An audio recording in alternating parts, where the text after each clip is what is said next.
in the heart of the small town of Maplewood, where Christmas lights shimmered like stars in the night sky, a question lingered in the air. What truly happens when the magic of Christmas meets mystery? It was December 24th, and the atmosphere was filled with the aromas of pine and spices. But there was something more, a haunting whisper that drifted among the decorated houses.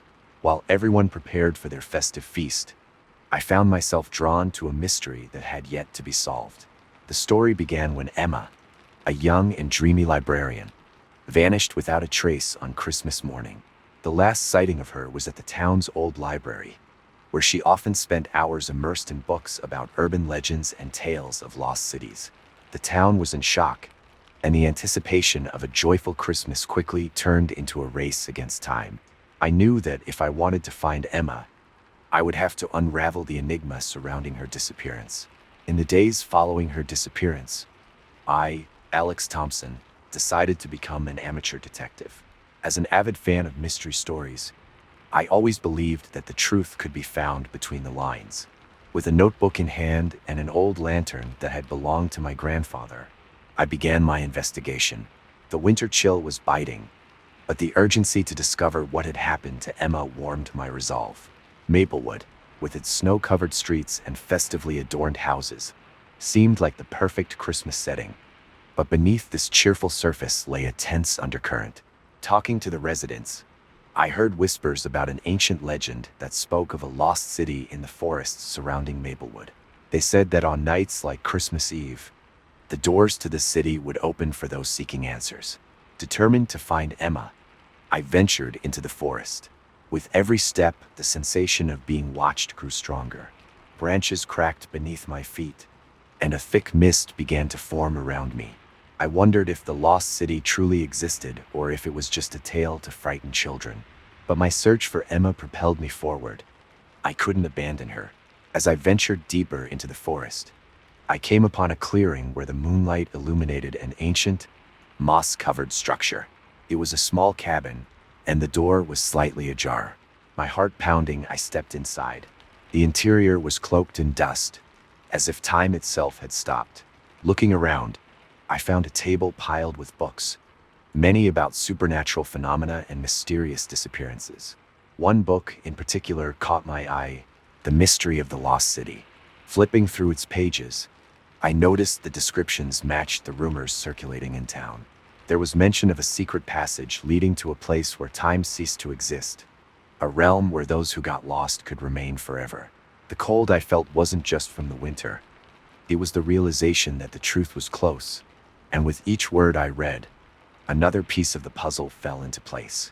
I decided I had to follow the clues in the legend. Among the books in the cabin was a roughly sketched map pointing to a hidden lake. With my lantern lighting the way, I followed the directions. The forest seemed alive, whispering secrets and warnings. Fear clung to me, but the hope of finding Emma gave me courage. When I reached the lake, the scene was enchanting. The water reflected the starlight, and a gentle mist hovered over the surface. But what truly caught my attention was a figure standing at the edge of the water. It was Emma, staring intently at something beneath the lake's surface. My heart raced and I called out to her. She turned, her eyes filled with a strange wisdom, as if she had seen beyond the world. "Alex," she said with a serene smile, "I found what I was looking for. The lost city exists, and I was meant to come here." I couldn't understand. How could she be so calm? Desperation overtook me as I tried to persuade her to return. "Emma, we need to leave. This is not your home." She looked at me, her expression shifting. "You don't understand, Alex. This place called to me and I can't simply walk away. There are secrets here that must be uncovered." The anguish in her voice echoed through the night, and I realized the true battle was only beginning. The lake, which had seemed tranquil moments ago, now emanated a sense of menace. The waters began to ripple, revealing shadowy shapes moving beneath the surface. I knew I had to act quickly. "Emma, come back to me. Don't let this legend trap you here." Driven by a surge of desperation, I grabbed her hand and pulled her away from the lake's edge. The world around us began to tremble, and the air grew thick with a supernatural energy. Together, We ran back through the forest, the mist closing in behind us as if time itself were trying to trap us. Finally, we emerged from the forest and returned to Maplewood, where the Christmas lights still glowed, though now they seemed dimmer. Emma looked at me, her eyes brimming with tears. "What was that, Alex? What just happened?" I didn't have all the answers, but I knew that the magic of Christmas could be both a gift and a curse. "I think only time will tell," I replied, holding her hand tightly.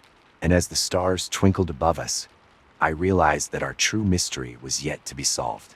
Thus, Christmas in Maplewood became not just a celebration, but a reminder that even in the shadows, the light of truth will always find a way to shine. The cold of the forest grew more intense, and the sense of something supernatural at work deepened with every step we took. Emma and I had left the lake behind, but the memory of those restless waters still hung over us like a shadow. What had happened there?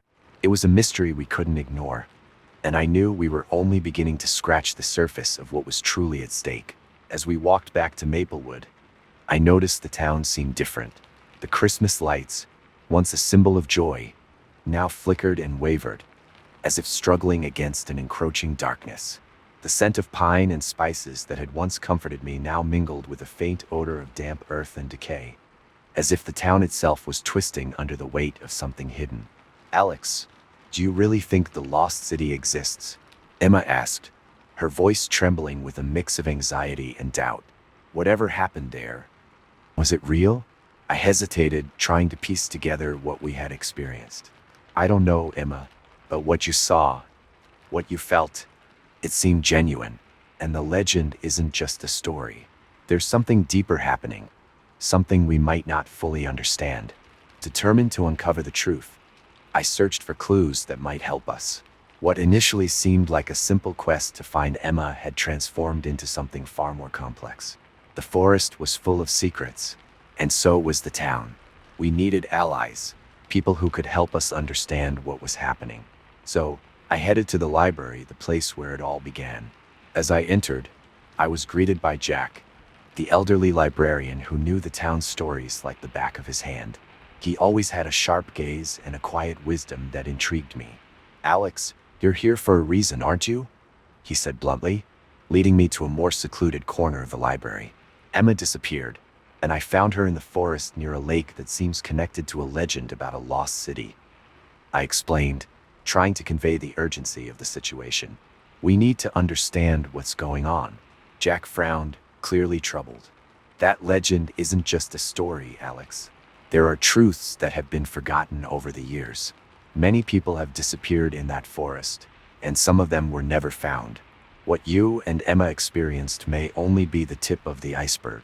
He led me to a section of the library I had never noticed before, an area coated in dust and cobwebs. Ancient books were stacked on worn shelves, and as I looked closer, I found a journal with yellowed pages and hurried notes. It was the account of an explorer who had gotten lost in the forest decades ago. I was drawn to a passage describing rituals performed on Christmas Eve. Rituals said to open portals to other dimensions. What unsettled me most was the mention of a guardian entity that protected the lost city. "These stories are dangerous, Alex. You need to be careful," Jack warned. "The forest isn't just a collection of trees and animals. It has a life of its own. The energies you've awakened may not welcome intruders." With this new information in mind, I returned to Emma's house. What I didn't expect was to find her sitting on the couch, staring at the Christmas tree as if in a trance. The Christmas spirit that once surrounded her now seemed distant. "Emma," I called, but she didn't respond. A sense of unease grew within me. What had happened to her in the forest? Something wasn't right. The tree's lights flickered erratically, and a cold wind seemed to sweep through the room, even though all the windows were shut. I approached her and placed a hand on her shoulder, but as I did, a wave of energy surged through me, like an electric shock. "Alex," she finally said, her voice low and distant. "I saw things I can't explain. The city, it's not just a place, it's a state of being. Emma, you need to snap out of it," I pleaded, but as I spoke, I noticed the atmosphere around us was shifting. The shadows in the room seemed to come alive, dancing on the walls as if trying to envelop us. We need to get out of here. But before we could move, the door burst open with a loud bang, and a hooded figure appeared in the doorway. The air grew heavy with a malevolent energy, and I felt a chilling cold that wasn't just winter's bite. "You shouldn't be here," the figure said, their voice echoing like a distant wind's whisper. I knew we were in danger. The connection to the legend was stronger than ever, and the rational explanations that once comforted me were disintegrating. The idea that this was all just a story now seemed absurd. Something was manifesting, and I needed to act quickly. "What do you want? Leave us alone," I shouted, pulling Emma behind me. But the figure advanced, and the oppressive atmosphere grew thicker. The city doesn't forgive those who seek the truth. What you've uncovered is only the beginning. With my heart racing, I realized the only way out was to confront whatever was in front of us. "Emma, take my hand," I commanded, and as she did, the Christmas tree's lights flared brightly, temporarily dispelling the shadows surrounding us. The figure hesitated, and I seized the opportunity to pull Emma out of the house. We ran through the snow, our footsteps echoing in the stillness of the night. The spirit of Christmas might be at risk, but the fight for the truth had begun, and I was determined not to give up. Now, more than ever, I knew that the magic of Christmas and the mystery of the lost city were intertwined in ways I could never have imagined. The night was still full of secrets waiting to be uncovered, and I was about to discover just how far the truth would take us. We raced through the snow, adrenaline coursing through our veins.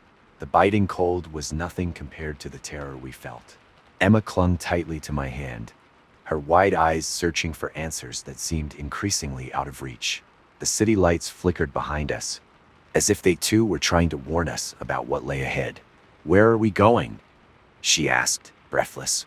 "What was that?" I didn't know for sure. My legs felt heavy, and with every step, the weight of uncertainty grew. Whatever had appeared before us wasn't just an ordinary entity. There was a dark purpose behind its presence. A part of me wanted to go back, confront the hooded figure, and uncover the truth. But another part screamed to run, to get away from the evil that seemed to follow us. "We need to find Jack," I replied, trying to keep my voice steady. "He might know more about this." As we moved away from the house, the forest grew denser around us, its tall, shadowy trees seeming to watch our every move. The wind howled, carrying with it a whisper that felt as though it were calling to us, as if the forest itself was alive and aware of our presence. Fear settled in my chest, and I couldn't shake the feeling that we were being watched. With every step, memories of the forest and the lake flooded my mind. I had felt a strange connection to those waters, as if they held a story to tell, a hidden truth that demanded to be revealed. But what had Emma seen? What had she experienced? The idea that the lost city could be real left me conflicted. What if the entity was somehow connected to my past? "Alex, are you okay?" Emma asked, breaking through my reverie. I realized I had been hesitating, lost in thoughts that led nowhere. "Yeah, I'm fine, just thinking," I replied, though the truth was I was grappling with the growing sense that all of this was somehow tied to me. The desperation I'd felt when I saw Emma lost in the forest mirrored a part of myself I preferred to ignore. The past wasn't something I wanted to revisit. Finally, we arrived at the library. The door was slightly ajar, as if Jack had known we would return. I hurried inside, pulling Emma with me, and locked the door behind us. The air was heavy with an oppressive silence, and the dim light of the lamps seemed to flicker, as though the library itself was hesitant about what we were about to uncover. "Jack," I called, my voice echoing off the walls. He appeared quickly, his expression filled with concern. "What happened?" I felt something. Something changed. "We need to understand what's going on," I said, trying to stay calm. "We saw a figure in the house, and I feel like this is tied to the legend of the lost city. Emma, she's different. What do we do now?" Jack looked at Emma, who was pale and breathless. "The legend is more than just a story, Alex. It manifests in ways that few can comprehend. And it seems you're not the first to get involved with it." "What do you mean?" Emma asked, her voice weak. Jack walked to a shelf and pulled out a book. its worn pages revealing accounts of others who, like us, had been drawn into the forest. These people, they disappeared, but some left records, accounts of experiences that defy logic. The city, the entity, it's all part of a cycle that repeats itself. My hands trembled as I flipped through the pages. Each account was more terrifying than the last, describing visions of a once thriving city that had become a place of pain and despair. Fear turned into a growing pressure, as though something was closing in on us, an invisible force threatening to consume us. We need to uncover the truth, I said, determination rising within me. We can't let this continue. But Jack interrupted me. Be careful, Alex. The pursuit of truth comes at a cost. Many who have ventured into the forest never returned. The city doesn't forgive those who seek it. The air grew heavier, and the shadows on the walls seemed to stretch closer, as if they were reaching for us.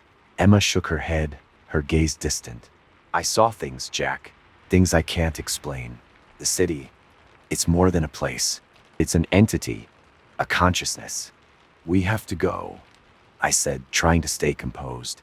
Fear was becoming unbearable, and my body was tense with unease. If there's a chance to save the city, we need to face it. Jack hesitated, but the determination in my eyes seemed to convince him. All right, but we need to be prepared. Whatever's out there might be more powerful than we can imagine. With that, we headed for the door, hearts racing. The cold of the forest awaited us, and the thought of confronting the entity had become an inescapable reality. As we crossed the threshold between the safety of the library and the unknown, a wave of vertigo washed over me. What we were about to face could rewrite everything we knew about the city, the legend, and, most importantly, ourselves. But amidst the despair and uncertainty, there was a spark of hope. If the lost city truly existed, then the truth could be the key to freeing Emma and everyone else who had disappeared. I squeezed her hand tighter, determined not to let this mystery consume us. Whatever awaited us in that forest, we were ready to confront it. And as we stepped into the darkness, I realized the line between reality and the supernatural was about to blur before our very eyes. As we traversed the forest, the darkness seemed to close in around us. The biting cold and oppressive silence made each step a battle against the growing fear inside me. Emma walked beside me, her eyes fixed on the darkness as if she could see something I couldn't. And then, everything changed. A wave of bone-chilling cold enveloped me, sending a shiver down my spine. The wind picked up, as if trying to push us back, away from the truth we sought. I looked at Jack, who was focused, his eyes scanning our surroundings. But before I could ask if he felt the same, a scream pierced the forest, sharp and desperate, making my heart stop. Was that you, Emma? I asked, but her expression was as shocked as mine. The scream didn't sound human. It was a blend of pain and despair, and it seemed to come from all directions at once. No, it wasn't, she stammered, her terror evident. What was that? Panic set in as I realized the forest was changing. The trees seemed to bend inward, as if they were closing in on us. Then, a whisper began to fill the air, indistinct words interwoven with the wind. Turn back, it's a mistake. We need to get out of here, I shouted, pulling Emma's hand. But the forest grew denser with every step, as though it were trying to trap us. The moonlight disappeared behind dark clouds, plunging everything into oppressive darkness. Then I saw it, a figure in the distance, a hooded outline moving slowly among the trees. The same one we had seen before. My heart raced, and a cold dread gripped me.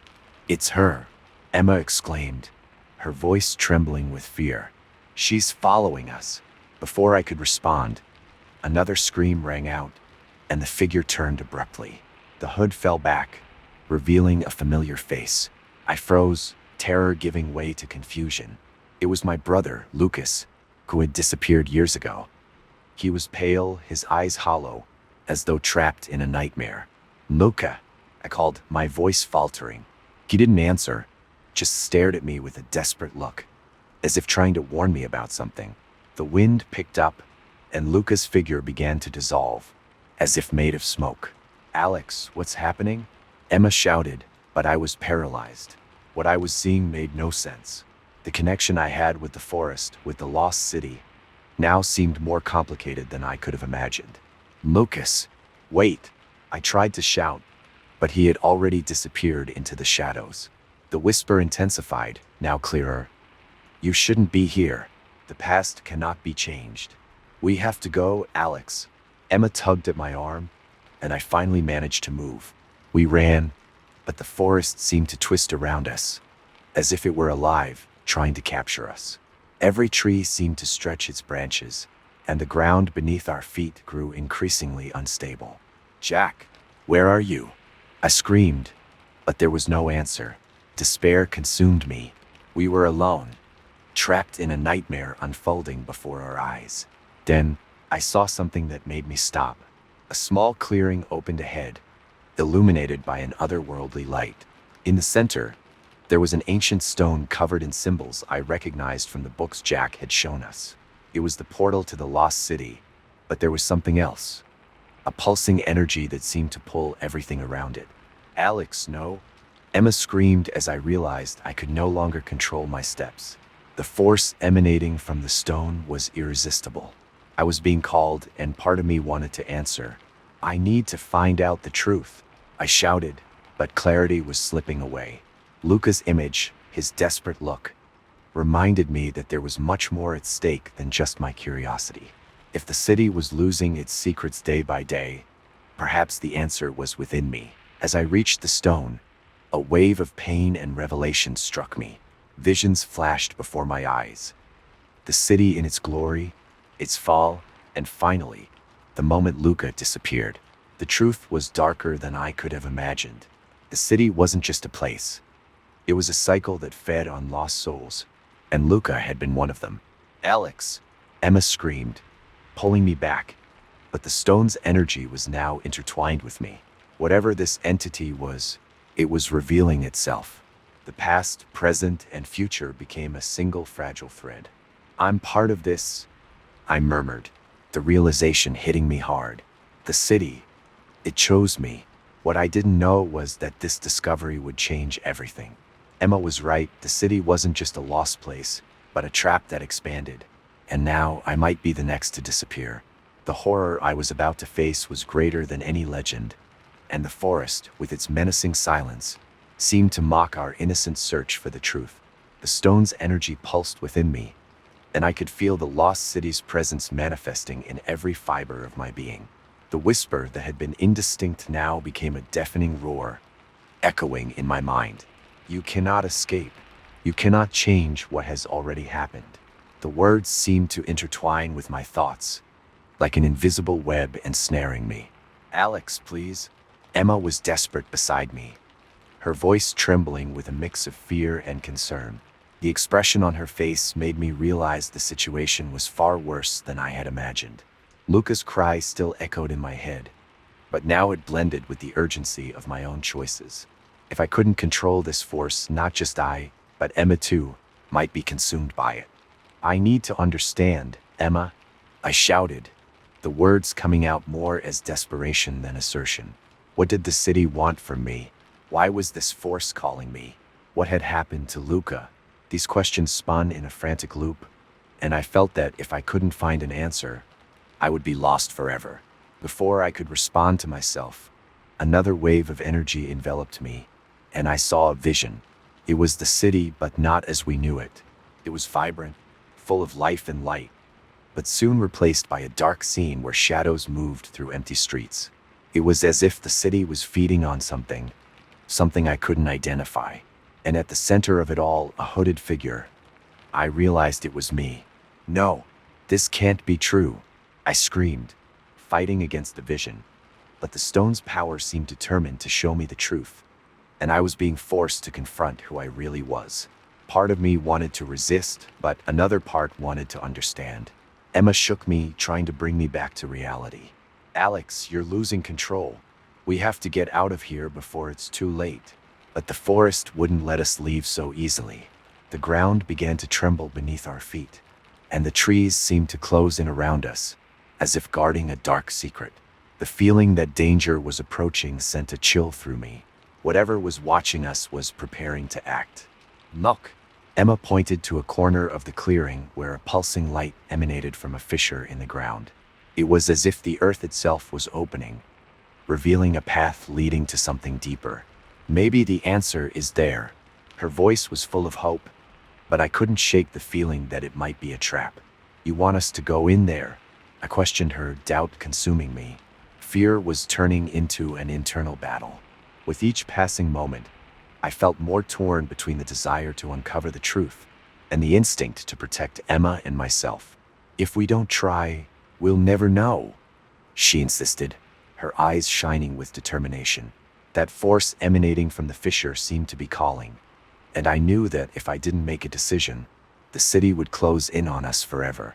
With one last look between us, I decided, all right, but we have to be quick. I grabbed Emma's hand, and we ran toward the fissure.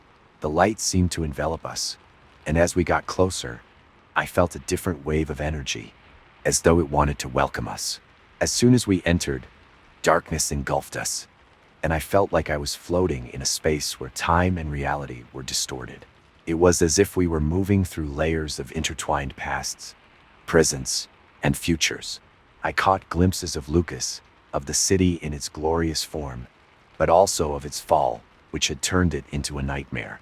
With every step, I felt I was approaching a truth that could be devastating.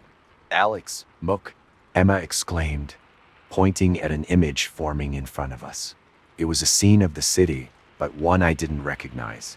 People, all with expressions of pain and sorrow, were gathered around an altar. In the center, there was a stone similar to the one we found in the clearing, and around it, shadows danced, draining the life from those nearby. That's it. The city feeds on pain. I realized, the truth hitting me like a punch in the stomach. The lost souls, including Lucas and so many others, were being held there, and the city continued to thrive on its tragedy. We need to free them, Emma shouted, but I knew it would require a sacrifice. What I was about to do could be the only way to save those souls, but it could also mean my own doom. The internal struggle intensified, and I began to question whether I was ready for this choice. I don't know if I can, I murmured, uncertainty eating away at my resolve. I looked at Emma, seeking her strength, but she was just as frightened as I was. What I chose to do next could change not only our lives, but the fate of the city and all the souls within it. And so, as the fissure pulsed and the lost city revealed its true form, I knew the battle was only beginning. The truth was darker than I could have imagined, and the forest, with its menacing silence, seemed to be waiting to see what choice I would make. The darkness around us felt alive, pulsating like an organism in agony. As the image unfolded before me, I felt like a spectator in a nightmare, unable to move or scream. The lost souls around the stone were a cruel reminder of what I could become if I didn't make a decision. The weight of guilt and responsibility crushed me, and each passing second stretched the tension in my chest. Alex, Emma's voice brought me back to reality, and I saw her pale face illuminated by the pulsing light. What are we going to do? If the city feeds on pain, we have to stop it. I knew she was right, but the idea of sacrificing something or someone to save those souls left me torn. What I was about to do could free those trapped, but it might also mean my own condemnation. The city wanted me to face my guilt, and the truth was that Lucas, my friend, was there, lost somewhere among the shadows. We can't let them suffer, I replied, my voice trembling. But how? What's expected of me? The ground beneath our feet began to vibrate more intensely, as if the city was sensing our hesitation. The shadows around the stone stirred, and a deep, resonant voice echoed in my mind. Pain is a price that must be paid. Life is a cycle of sacrifices. This isn't right, I shouted, feeling a surge of anger and despair. We can't feed this thing. But as I spoke, I realized my own hesitation could have even darker consequences. The city was closing in, and the fissure that had brought us here was beginning to narrow. The pressure was mounting, and the urgency was palpable, like a thread about to snap. Emma, we need to act now. I looked at her, and in her eyes, I saw a reflection of my own fear. If we don't do something, Lucas and everyone else will remain trapped here forever. She nodded, but her gaze was filled with uncertainty. What if the solution is worse than what we've already faced? What if the city turns against us? I can't think of another way, I shouted, frustration bubbling inside me. If this stone is the key, maybe I have to touch it. Maybe I have to sacrifice myself to free them. The idea terrified me, but a part of me knew it was a risk I had to take. I couldn't let the city continue feeding on the pain of innocent people, not when I had the chance to do something. The internal conflict grew stronger, a duel between the instinct to protect and the need to act. You can't do this, Emma pleaded, her eyes filled with tears. We can find another way. We don't have time, I said, my voice trembling. If the city keeps going like this, it will consume us. I can't let that happen. With a surge of determination, I stepped toward the stone. The pulsating light illuminated my face, and I felt its energy connecting with me, as if it were searching for an anchor. The image of the city in its vibrant and thriving form returned to haunt me, and I realized that to change the course of events, I needed to confront this truth. Alex, no, Emma screamed, but it was too late. I touched the stone. The energy emanating from it was intense, almost unbearable. A wave of pain surged through me, and visions began to flow. I saw the souls around me, their expressions of despair transforming into a collective cry. And then, amidst the pain, I saw Lucas. His face was marked by sadness, but there was a glimmer of hope in his eyes. Alex, his voice echoed, clear and strong. Help us. The connection to the stone deepened, and I felt myself being pulled into a deep abyss. The shadows stirred, as if trying to drag me down. The weight of the city surrounded me, and I realized the pain fueling it was also my own. The guilt I carried for not saving him before. I won't give up, I shouted, fighting against the pressure. I won't let this happen. With every word, a new wave of energy spread, and the souls began to move, forming a current of light around me. I could feel the pain dissipating, but the city's resistance was fierce. The shadows grew more aggressive, trying to silence me, but I couldn't allow myself to be defeated. Alex, we need to get out of here, Emma screamed, but I couldn't move. The stone's power was intensifying, and I knew I had to finish what I started. I will free them, I declared, determination burning within me. The city can't feed on their pain anymore. With a scream that echoed through the space, I channeled the energy into the stone. The light expanded, and the shadows began to dissolve, revealing the faces of the trapped souls. The collective cry turned into a shout of liberation, and as the darkness receded, I realized I was risking everything. But even amidst the chaos, a new hope emerged. I was ready to face the truth, even if it meant confronting my own guilt. Whatever happened next, I knew I wasn't alone. Emma was by my side, and together, we could overcome the city that fed on our fears. A deafening roar echoed around me, and the light emanating from the stone grew until it became blinding. I was at the center of a storm of energy, and the city, once dark and oppressive, was now in a state of frenzy. The souls that had been trapped began to writhe, their ethereal forms seeking the freedom I had promised. But the city wasn't willing to yield so easily. The shadows stirred, transforming into grotesque figures that lunged at me. Each one was a reflection of my guilt, a manifestation of the fear I carried. As I struggled to maintain focus, one of them launched itself at me, and I recognized it. Lucas, his gaze empty and sorrowful, as if he were lost in an abyss. Alex, why are you doing this?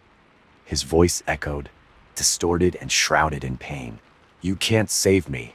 I will save you, I shouted, determination coursing through my veins. Couldn't give up. Not now. You're not alone, Lucas. I'm here. The stone's energy began to intertwine with my own essence, and a brilliant light formed around me. The shadows, enraged, started attacking in waves, but I wouldn't back down. I was fighting not just for Lucas, but for all the souls trapped in the city. feeding its horror.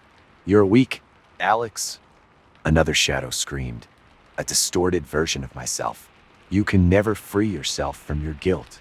The words cut like blades, but I pushed back. "I'm not weak. I'm more than this. I am the choice I make now." With a defiant cry, I channeled the energy of the stone again. The light expanded, repelling the encroaching shadows. They screamed, a cacophony of pain and despair as they were driven back. But the city was reacting, and I could feel its core writhing, as if preparing for a final blow. "Emma, let's go," I shouted, searching for her amidst the chaos. She was close, her eyes reflecting the same determination I felt. Together, we were stronger. "Free the souls. The light needs them."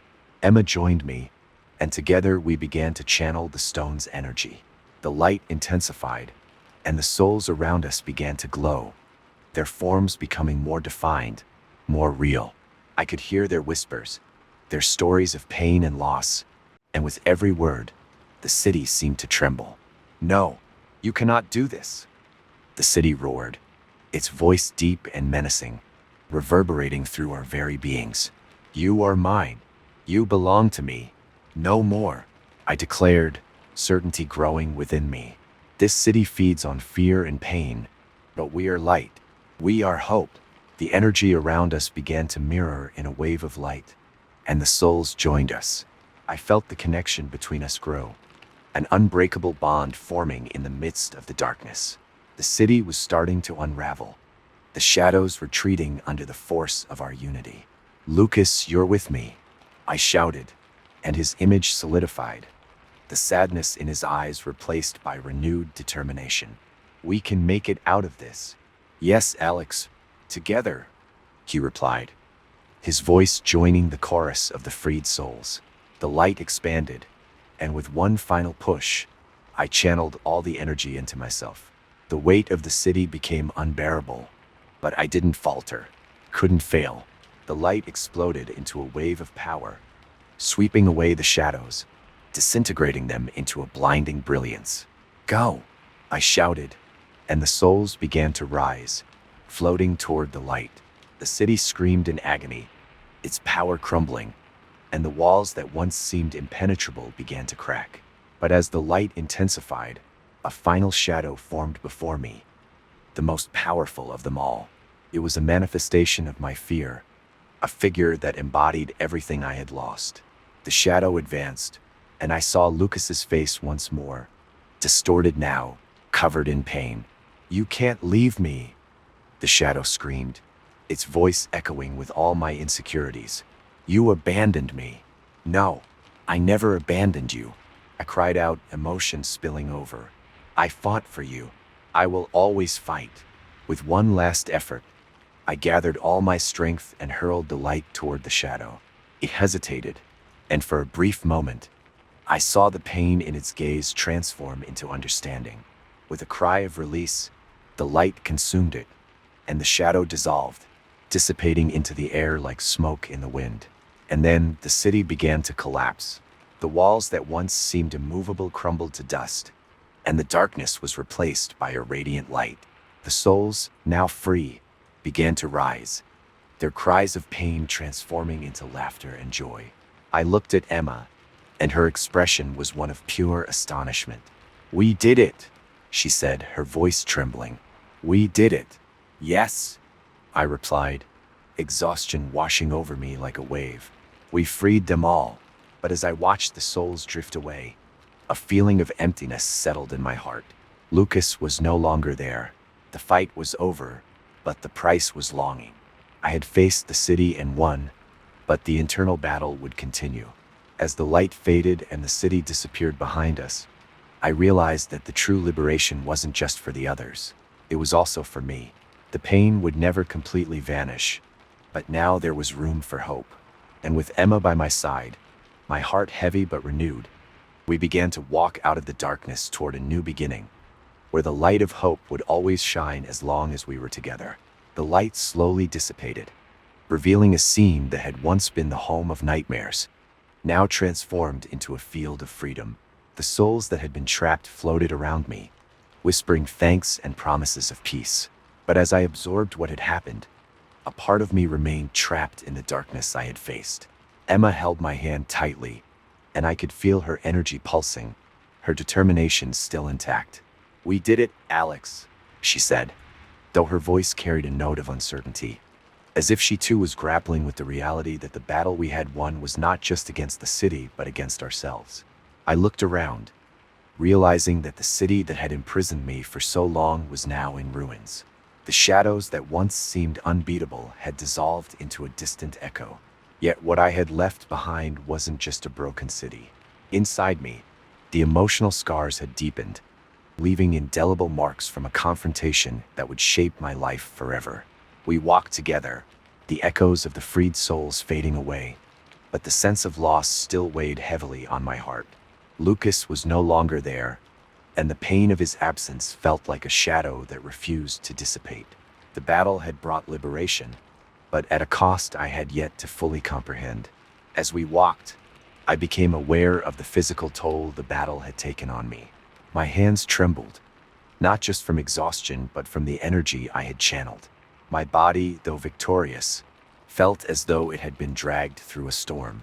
The scars were visible, but the ones that hurt the most were the invisible ones, lodged deep within my soul.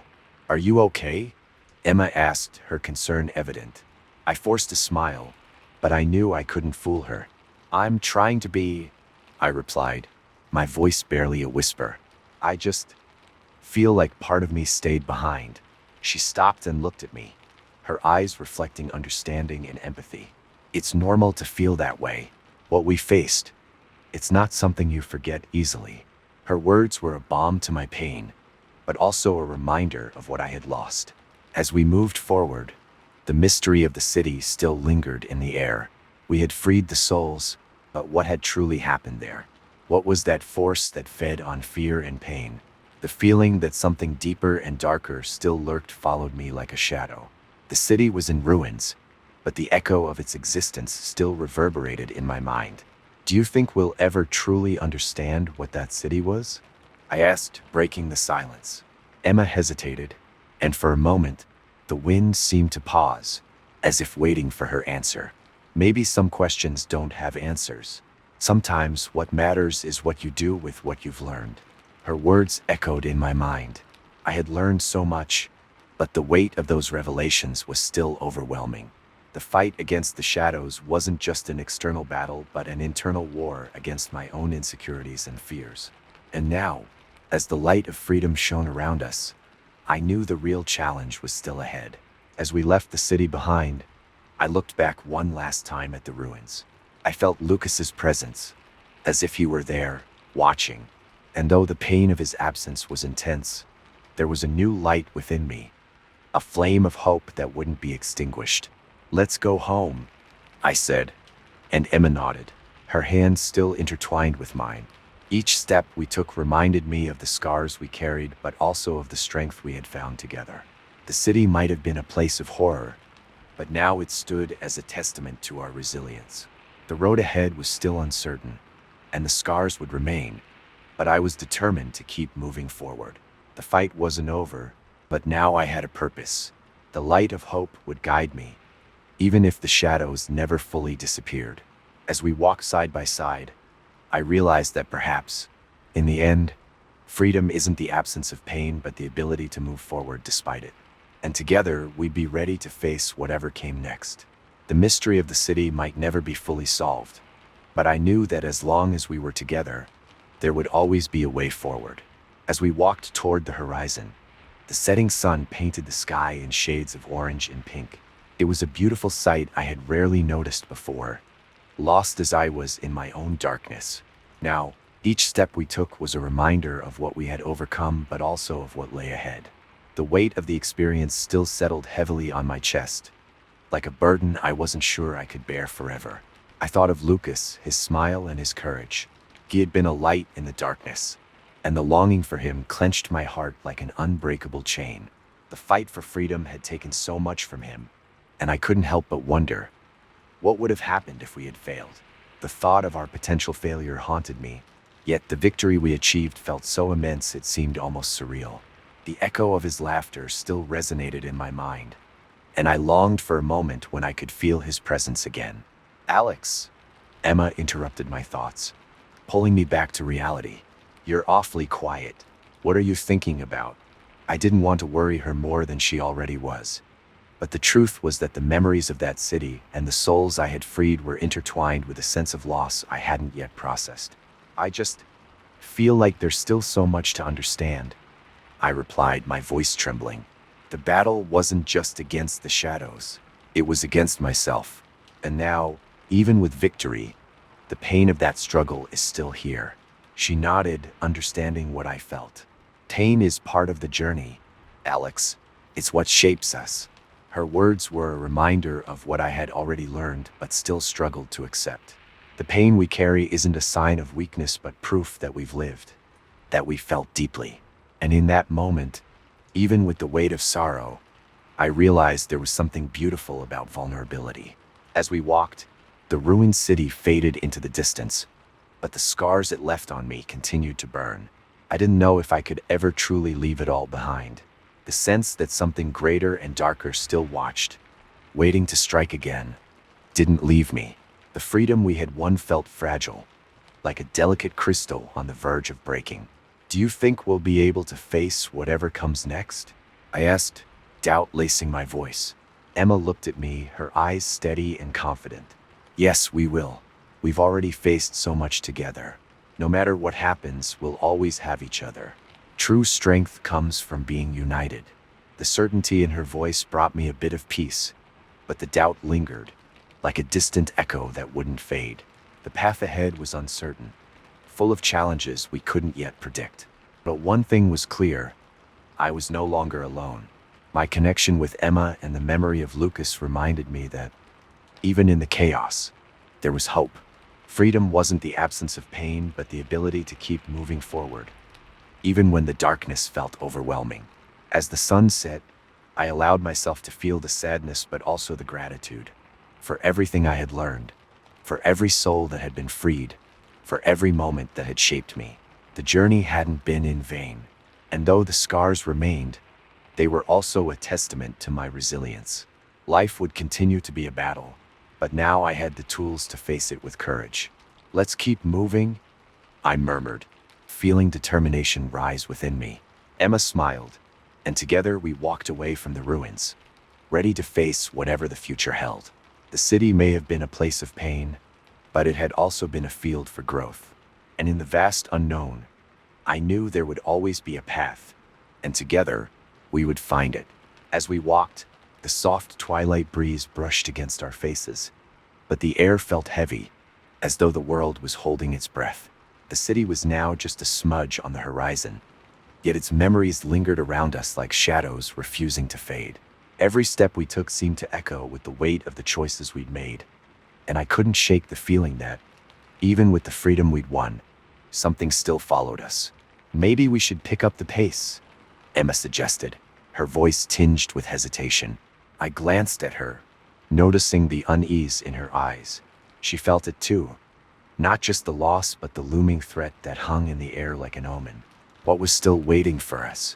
You feel it too, don't you? I asked, searching for some comfort in her presence. She nodded but didn't reply. The truth was that even with the hope and determination we had grown together, the uncertainty of what lay ahead wrapped around us like a dense fog. The landscape around us shifted slowly, the fading sunlight giving way to a vivid display of colors before surrendering to an approaching starry sky. But instead of peace, twilight brought a sense of unease. Something wasn't right. The silence of the night felt like it was biding its time, watching. Let's stop for a moment, I suggested, my voice barely a whisper. I needed a moment to process everything, the weight of the fight, the fragility of freedom. Emma hesitated but agreed, and we sat on a stone by the side of the path, gazing at the stars as they began to shimmer. Do you think Lucas would be proud of us? I asked, breaking the silence. Emma looked up at the sky, as if seeking an answer among the stars. I hope so, she replied, her voice soft yet resolute. But he would also know that the fight is never truly over. There's always more to face. At that moment, something caught our attention. A shadow moved at the edge of our vision, a subtle, almost imperceptible motion that made my heart race. I glanced at Emma and saw that she'd noticed it too. A shiver ran down my spine, and the feeling of being watched intensified. "Did you see that?" I asked, trying to keep my voice steady. Emma nodded, her eyes wide. "What was it?" "I don't know," she said, fear trembling in her voice. "But we can't stay here." We stood quickly, but before we could take a step, a distant laugh, soft, almost ethereal, drifted through the air, wrapping us in a cloak of unease. It was a familiar laugh, but distorted, an echo from the past that sent chills through me. Lucas's voice? No, it couldn't be. He was gone. "Alex, we need to go," Emma exclaimed, grabbing my arm. But before we could run, a thick fog began to form around us, a mist that seemed alive, breathing, feeding on our fears. "It's like the city is rising again," I murmured, my heart pounding wildly. A mix of dread and nostalgia swirled within me, and I didn't know whether to press forward or retreat. The weight of what we had faced became tangible, as if the city's shadows were trying to consume us. Emma looked at me, and I saw determination in her eyes, but also a hint of weakness, a doubt that threatened to overwhelm us. What were we truly facing? What did freedom mean if darkness still lingered? "Let's go," I said, but the uncertainty in my voice betrayed the courage I tried to project. "Let's do it together." And as we ran, the laughter continued to echo in our ears, a chilling reminder that the fight wasn't over, that new mysteries awaited us in the shadows. The horizon was now shrouded in a darkness that wasn't just the absence of light, but something deeper, more disturbing. And as we pressed forward, we couldn't tell if we were truly escaping the city, or if it was drawing us into a new cycle of challenges, a new labyrinth of shadows. The freedom we had fought so hard for might have been nothing more than a mirage. And in the depths of the night, one question hung in the air. Would we be able to face what was coming? Or were we simply plunging into an abyss beyond our understanding? And so, as we left the ruins behind, uncertainty wrapped around us like an invisible cloak, leaving us questioning what it truly meant to be free. The future stretched out before us, full of mysteries, and the only certainty was that the journey was far from over. Now, I invite you to reflect. Have you ever faced your own shadows? What did they reveal about you? Share your experiences in the comments below. Together, we can explore the complexities of the human struggle and the quest for freedom. Don't forget to like and subscribe for more stories that challenge logic and take us to unknown places.